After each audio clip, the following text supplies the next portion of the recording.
Well, तो जो clinical evaluation होता है, जो क्लिनिकल ट्रायल होता है, इसमें we are going to discuss various phases, but before that we need to know something about clinical trial कि ये होता क्या है।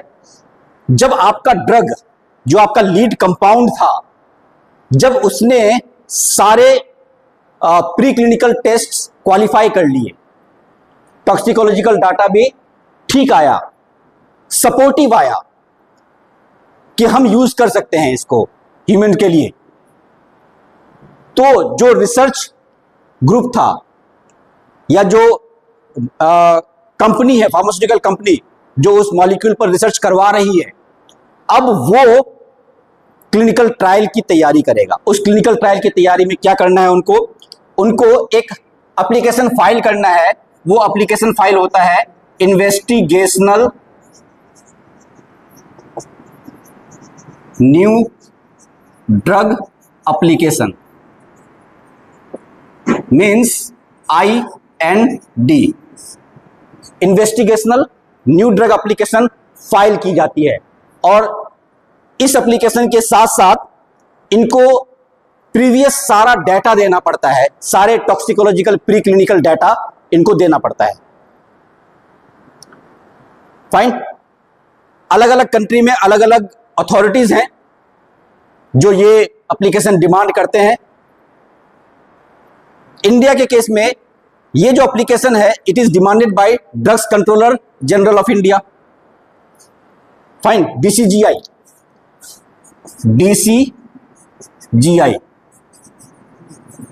ड्रग्स कंट्रोलर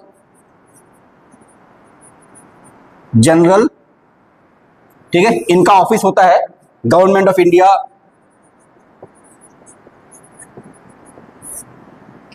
के थ्रू से। ये फाइल यहां सबमिट की जाती है।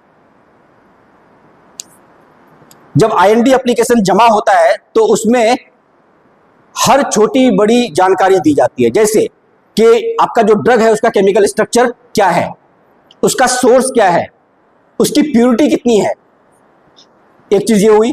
देन फार्मेको डायनेमिक और फार्मेकोकाइनेटिक और टॉक्सिकोलॉजिकल डाटा जो प्री क्लिनिकल इवेल्यूएशन में आपको मिला है, वो सारा आपको सबमिट करना है। यानी ED50 का डाटा, LD50 का डाटा, ये सारा डाटा आपको देना है। देन इसके बाद आपको ये बताना है कि अब जो क्लिनिकल स्टडी होगी वो करेगा कौन, इन्वेस्टिगेटर कौन है, उसकी क्वालिफिकेशन क्या है, ठीक है, ये सारी चीजें होती हैं। फिर आप जब पेशेंट या वॉलंटियर पर ट्रायल करते हो तो आपको उन लोगों को बताना पड़ता है कि हम इस ड्रग के साथ इस तरह की एक्टिविटी करेंगे आपके साथ। इन्फॉर्म्ड कंसेंट फॉर्म ये फिल करवाया जाता है उन लोगों से। आपसे पूछा जा सकता है what is informed consent form. Consent form यानी हमने अपना कंसेंट आपको दिया कि ठीक है आप इस ड्रग का ट्रायल हम पर कर सकते हैं, आपने मुझे सारी चीजें बता दी हैं और मैं एग्री करता हूं, तो ये इन्फॉर्म्ड कंसेंट फॉर्म होता है। फिर जो भी जिस भी तरीके से किया जाएगा उसका बाकायदे एक प्रोटोकॉल डिजाइन होता है, प्रोटोकॉल तैयार किया जाता है, उस प्रोटोकॉल के ऊपर डिस्कशन होता है। आपने सुना होगा जब हम लैब में बात कर रहे थे, मैंने 2 गवर्निंग बॉडी के बारे में आपको बताया था एनिमल स्टडीज के लिए, एक CPC-ACA और एक IAEC। तो यहां पर CPC-ACA तो नहीं है, हाँ IAEC है, इंस्टीट्यूशनल एनिमल एथिक्स कमिटी, ठीक है। वो जो था IAEC था, यहां पर IEC है, IEC।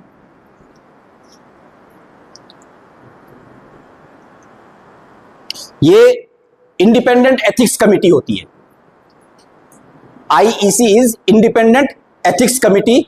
इसमें 7 मेंबर होते हैं, चेयरपर्सन बाहर से होंगे, बाकी एक सोसाइटी का कोई भी एक आम नागरिक होगा, देन इसमें फार्माकोलॉजिस्ट होंगे, इसमें साइंटिस्ट होंगे, ये सारे तमाम लोग हैं। तो ये बॉडी बनती है, वो चर्चा करते हैं इस पर और फाइनली अप्रूव करते हैं कि चलो ठीक है, नाउ वी कैन स्टार्ट। तो स्टार्ट जब किया जाता है तो अलग अलग फेजेस होते हैं, स्टार्टिंग फ्रॉम फेज 1। कई लोग फेज 0 को स्टार्टिंग मानते हैं, हालांकि ऑफिशियली फेज 0 स्टार्टिंग फेज नहीं है, but okay phase 0। Now phase 0 में क्या होगा? फेज 0 में माइक्रो डोजिंग की जाती है।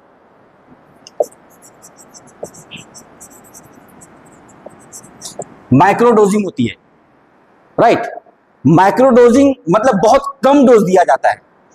इसका पर्पस ये होता है कि जो हमें प्री क्लिनिकल इवैल्यूएशन से पता चला कि ओके हमारी बॉडी में जाने के बाद ये इस रिसेप्टर पे बाइंड करेगा, ये इस तरह का फार्माकोलॉजिकल इफेक्ट शो करेगा, तो सिर्फ ये देखना है कि ये हमारी बॉडी में जाने के बाद कहीं बाइंड करता है या नहीं करता है, थोड़ा बहुत इफेक्ट आता है या नहीं आता है, ज्यादा डोज में यूज कर सकते हैं या नहीं कर सकते हैं। तो एक आइडिया लेने के लिए फेज 0 ट्रायल देखा जाता है, otherwise phase 1 trial. Phase 1 clinical trial हमेशा हेल्दी वॉलंटियर्स पे होता है। वॉलंटियर्स आप किसी को जबरदस्ती पकड़ के नहीं ला सकते, राइट। और वो हेल्दी होने चाहिए, वो पेशेंट नहीं होने चाहिए। यहां पर जो हम नंबर रखते हैं कम रखते हैं, it can be minimum 20 to maximum 100। Minimum 20 इसीलिए क्योंकि आपको अल्टीमेटली डाटा चाहिए कुछ स्टैटिस्टिकल सिग्निफिकेंस के लिए, राइट। आप यहां पर क्या करते हैं, इन्फॉर्म्ड कंसेंट फॉर्म इनको देते हैं, इनसे पढ़वाते हैं, इनका साइन लेते हैं ना। पर्पस क्या है इसका? हाँ, लेकिन ये जो मैं बात कर रहा हूं हेल्दी वॉलंटियर्स की, तो एड्स वाले केस में, कैंसर वाले केस में, कोरोना वाले केस में, वहां पे आपको हेल्दी वॉलंटियर्स तो नहीं मिलेंगे, आपको वहां पर पेशेंट्स पर ही काम करना होगा। बट फेज 1 वहां भी हो सकता है, बट अदरवाइज इन जनरल ये हेल्दी वॉलंटियर्स होता है। नाउ ऑब्जेक्टिव क्या होगा इसका फेज 1 का? सबसे जो पहला ऑब्जेक्टिव होगा इसका कि आपका ड्रग सेफ है या नहीं है, because safety is the most important concern, ठीक है। तो यहां पर आपका जो कंसर्न है ड्रग के सेफ्टी को लेकर के है। दूसरा कंसर्न है, अच्छा सेफ्टी क्या, सेफ्टी इन द सेंस कि आपके जो मेजर ऑर्गन सिस्टम है वो बचे हुए हैं। सेफ्टी का मतलब ये हुआ आपका सीएनएस या आपका कार्डियोवास्कुलर सिस्टम या रेस्पिरेटरी सिस्टम या कोई भी सिस्टम वो सेफ है, तो ये चेक करना है। दूसरा टॉलरेबिलिटी, कि आपका जो ड्रग है वो टॉलरेबल है या नहीं है।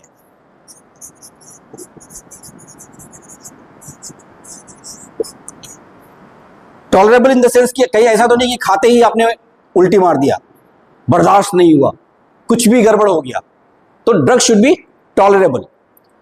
कुछ भी अनप्लीजेंट सिम्टम्स, नोजिया, वॉमिटिंग, ये नहीं आना चाहिए। देन जो तीसरा फैक्टर है वो ये है कि देखो आपने इससे पहले एनिमल्स में किया, ठीक है कि वो मैमल्स थे, उनके अंदर भी वही फिजियोलॉजिकल सिस्टम है जो हमारे अंदर है, बट थे तो वो एनिमल्स, उनका साइज हमसे छोटा, उनका सारा पैरामीटर हमसे अलग, टाइम ड्यूरेशन में।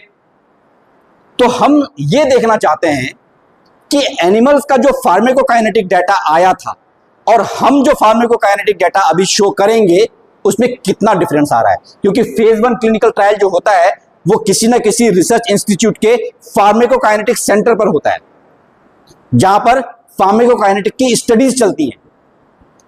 तो आपको यहां पर ये दिखाना है कि what is the difference between pharmacokinetics of animal and human.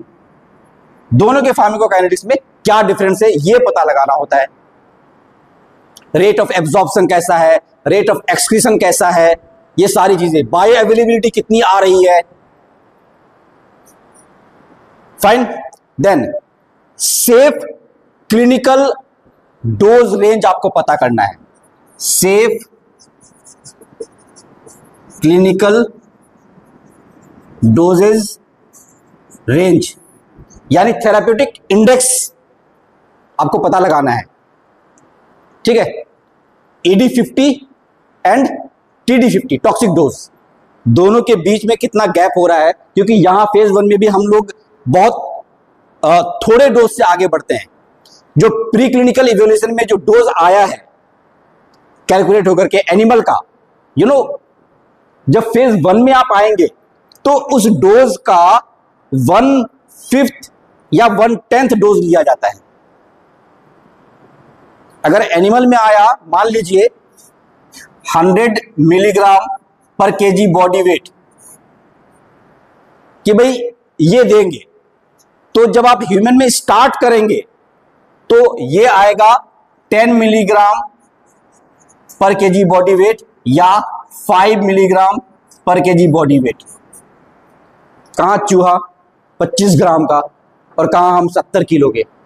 फिर भी जो हम डोज लेंगे अपना इनिशियल डोज 5 मिलीग्राम पर केजी बॉडी वेट, और चूहा इतना बर्दाश्त कर चुका है, ठीक है। तो ये क्लिनिकल ट्रायल में करना पड़ता है इस तरीके से। तो हम एक safe dose range find out करने की कोशिश करते हैं। फाइनली इसमें ये जो स्टडी होती है ये ओपन स्टडी होती है, इसमें कोई ब्लाइंड नहीं है, यानी this is phase 1 is non blind, और you can say it is open level study. What does it mean?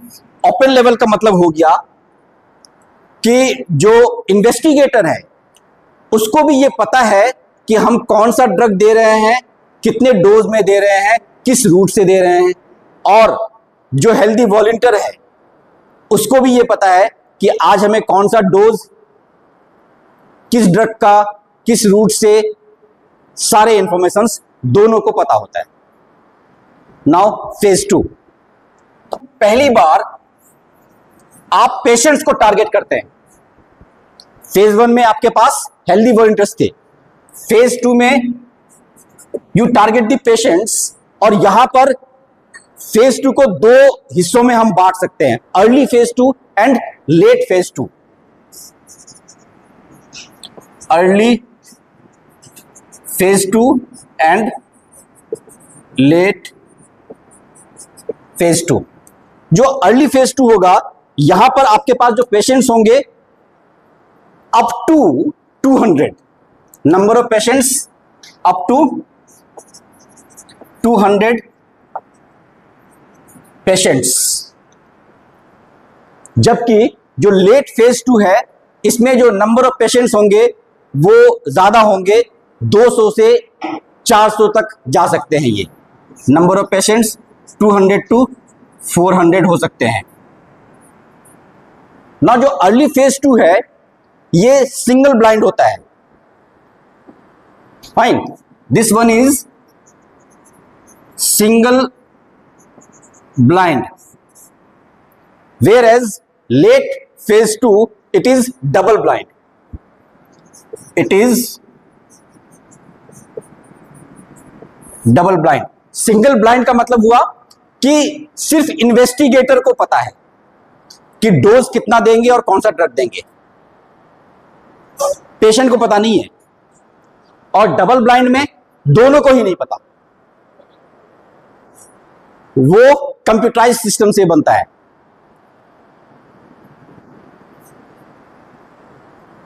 ठीक है, फाइन।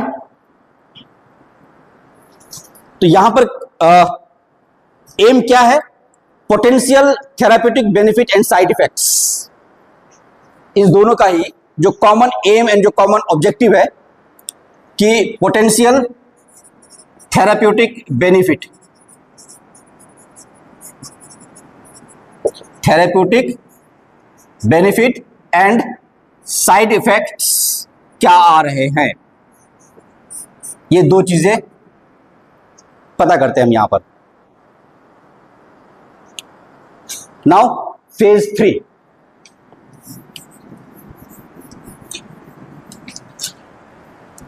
फेज 3 में हमारे पास जो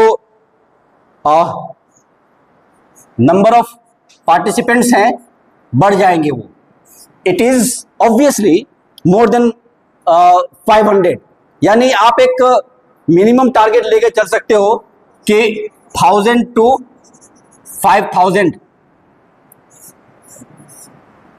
ये डाटा आपका रहेगा फेज 3 के अंदर। फेज 3 क्या होता है? मल्टी सेंट्रिक ट्रायल चलता है। ये मल्टी सेंट्रिक का मतलब, मान लो कि एक ड्रग का चल रहा है और फेज 1 में वो सिर्फ एम्स में चल रहा था, फेज 2 में अब वो एम्स और सफदरजंग और एक दो और हॉस्पिटल में, या चलो एम्स में ही चल रहा होगा सिर्फ, लेकिन अगर हम फेज 3 की बात कर रहे हैं तो वो दिल्ली के ही 10 बड़े बड़े हॉस्पिटल में हो सकता है, और इसके अलावा इंडिया में जितने भी मेट्रोपॉलिटन सिटीज हैं और बड़े हॉस्पिटल्स हैं वहां पर हो सकते हैं। यानी एक ही स्टडी इंडिया में 50 जगह चल रहा होगा साइमल्टेनियसली। इससे क्या होता है? फार्माकोजेनेटिक्स का पता चल सकता है ना। अलग अलग रेस के लोग हैं इंडिया में, स्टार्टिंग फ्रॉम जम्मू टू नीचे कन्याकुमारी। तो अलग अलग रेस के लोग, अलग अलग खाने पीने के हैबिट वाले लोग, अलग अलग ज्योग्राफिकल कंडीशन वाले लोग, जब उन लोगों को दिया जाएगा और जो डाटा आएगा तो वो डाटा थोड़ा बेहतर निकल के आएगा। तो यहां पर जो डोजिंग किया जाता है, अच्छा ये भी जो होता है ये भी डबल ब्लाइंड क्रॉस होता है। अर्ली लेट फेज 2 में मैंने क्या बताया था? Double blind. अब जो है डबल ब्लाइंड क्रॉस।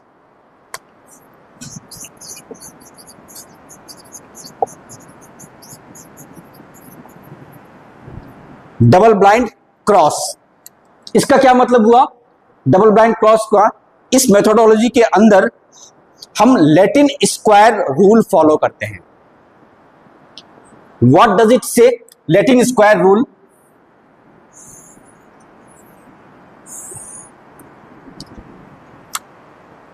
मान लो कि आपने ग्रुप्स बनाए, से फॉर एग्जांपल 3 ग्रुप आपने बनाए, और तीनों ग्रुप को आप एक को स्टैंडर्ड देंगे, एक को प्लेसिबो देंगे और एक को अपना ट्रीटमेंट देंगे।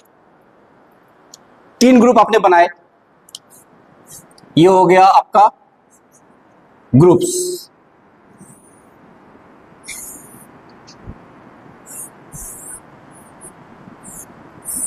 फर्स्ट, सेकंड, थर्ड, और आपके पास जो ऑप्शन है वो है प्लेसिबो, नहीं ये आपका ट्रीटमेंट हो गया।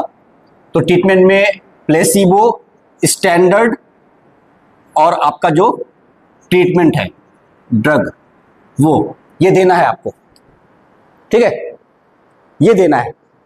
पहले ग्रुप को आप जो स्टार्टिंग करेंगे वो करेंगे प्लेसिबो, उसके बाद अगले वीक में, और ये फर्स्ट वीक, ये सेकेंड वीक और ये थर्ड वीक, मान लेते हैं 3 हफ्ते का स्टडी है, ठीक है।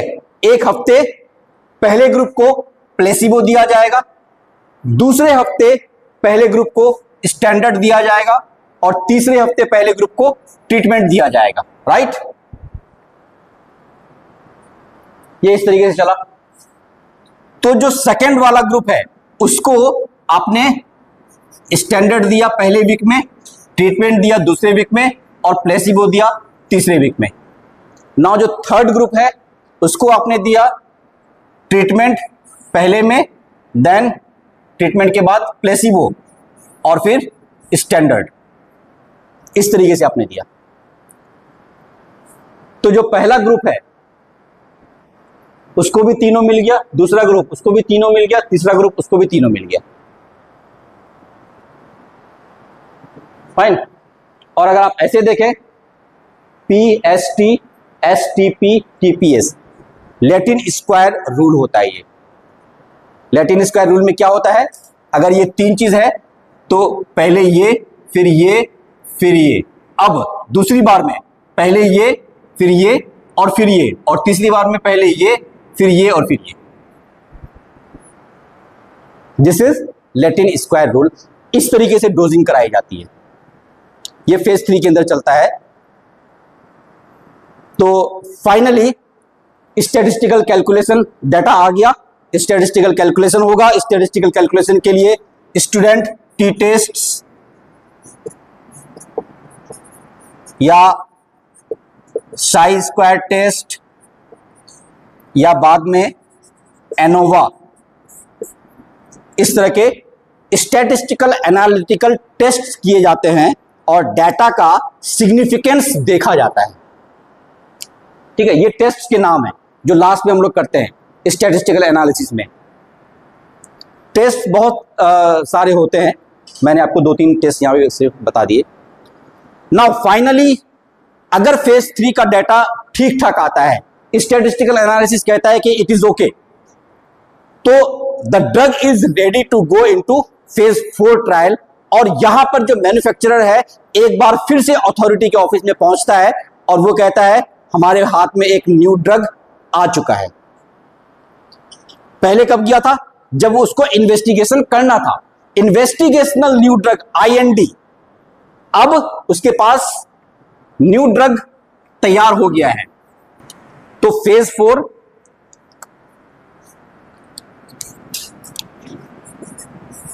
इसको शुरू जब किया जाता है तो उससे पहले न्यू ड्रग एप्लीकेशन फाइल किया जाता है। New drug application is NDA। तो मैन्युफैक्चरर अपने सारे डाटा को लेकर के जाता है और वो फाइल करता है।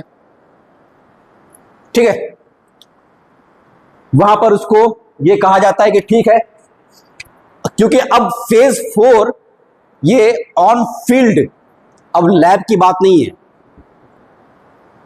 अब ये मार्केट में ड्रग चला जाएगा न्यू ड्रग का स्टेटस लेकर के। मार्केट में आ गया, फिजिशियंस लिख रहे हैं, लोग उसको ले रहे हैं। इसका फायदा ये होगा कि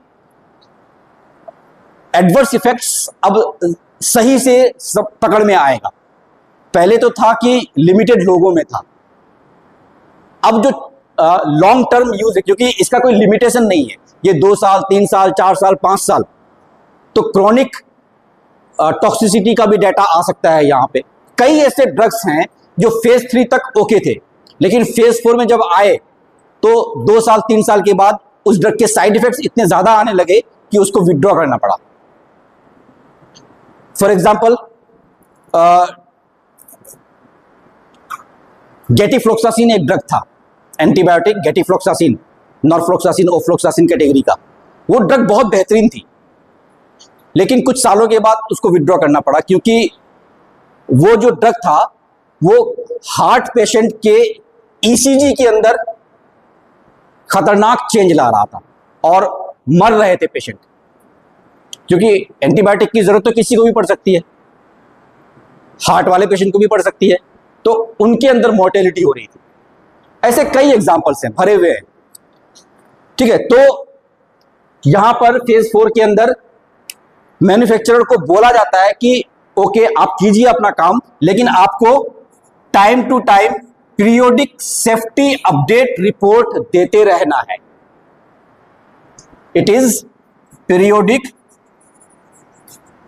safety update report.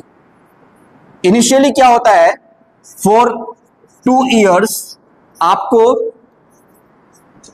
Every 6 month ये रिपोर्ट भेजना होता है। इनिशियल 2 साल में, पहले 2 साल में आपको हर 6-6 महीने में भेजना है, यानी 2 साल में 4 बार। एंड लेटर 2 years आपको 1 बार भेजना है साल में, है ना, वंस इन ईयर। तो 4 साल तक पीरियोडिक सेफ्टी अपडेट रिपोर्ट भेजना पड़ता है। इसी बीच में फार्माकोविजिलेंस भी चलता रहता है उस ड्रग का। लोग कंज्यूम कर रहे हैं, फिजिशियंस लिख रहे हैं, एडवर्स इफेक्ट्स पता चल रहा है धीरे धीरे, तो वो चीज़ें इसी ड्यूरेशन में पता चलती रहती हैं। अगर विड्रॉ करना है तो विड्रॉ कर लिया जाएगा। फाइन। तो फेज 4 के अंदर जो हमारा मेन इंटेंशन होता है वो इंटेंशन होता है कि किसी भी तरीके का अगर रेयर साइड इफेक्ट है जो बाद में पता चल सकता है वो पता चल जाए, कॉन्जेनिटल इफेक्ट अगर है वो पता चल जाए, या आपने जो स्टार्टिंग किया था एक पर्पस लेकर के कि ये ड्रग इस पर्पस के लिए यूज होगा, ये आपने शुरू किया था, दिमाग में ये बात थी कि भाई ये वाली फार्माकोलॉजिकल एक्टिविटी आनी चाहिए, लेकिन फेज 4 में कई दफे आपको एक नया फार्माकोलॉजिकल एक्टिविटी दिखने लगता है,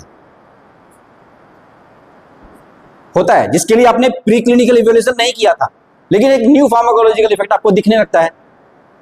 या हो सकता है कि जो साइड इफेक्ट्स आ रहे थे आपके दिमाग में आया कि अच्छा ये वाला साइड इफेक्ट आ रहा है, इसको तो हम यूज कर सकते हैं यहां पर। जैसे आपको मैंने बताया था मिनॉक्सिडिल वैसे तो वेसोडायलेशन काउज करता है, बीपी कम करने वाला है ये, लेकिन पता चला कि हेयर शेफ्ट्स के अराउंड में यहाँ पे जो ब्लड कैपिलरीज हैं यहाँ पे वेसोडायलेशन की वजह से ब्लड का सप्लाई ज़्यादा कर देता है तो हेयर ग्रोथ होने लगते हैं। तो मिनॉक्सिडिल का टॉपिकल सॉल्यूशन बन के मार्केट में आ गया और वो तो एक नया इफेक्ट सामने आया। So with this we have finished the topic of pre clinical evaluation as well as clinical evaluation.